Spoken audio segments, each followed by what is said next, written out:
Il 12 dicembre prossimo, presso la sala convegni dell'Ortomercato di Brondolo, si terrà la premiazione della quarta edizione del Radicio de Vero.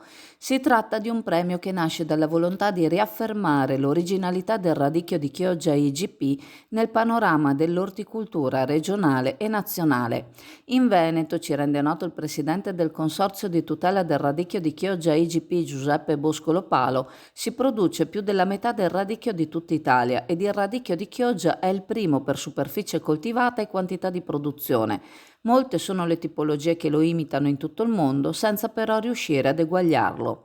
Il vero radicchio di Chioggia IGP, per questo il doppio senso del nome del premio, evidenziarne l'originalità oltre che il materiale con cui è stato realizzato, è quindi quello nato dall'esperienza di generazioni di ortolani marinanti, ottenuto da semi autoctoni e coltivato per potersi fregiare dell'indicazione IGP in 10 comuni delle province di Venezia, Padova e Rovigo. Vero, come il materiale, gli esemplari dell'opera sono realizzati da un mastro vetraio di Murano, eccellenza per eccellenza quindi.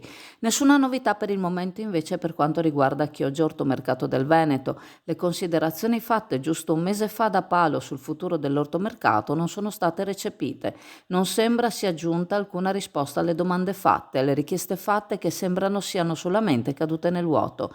Sarà in mano a SST la gestione o cosa accadrà? Un clima di incertezza di cui il mercato ora non avrebbe bisogno, ma che già nelle prossime ore potrebbe dissiparsi.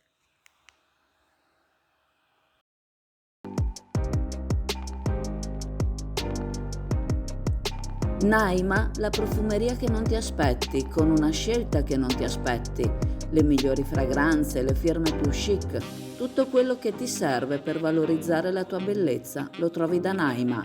Scopri i prezzi di Naima, rimarrai piacevolmente sorpresa. Naima, in Corso del Popolo a Chioggia.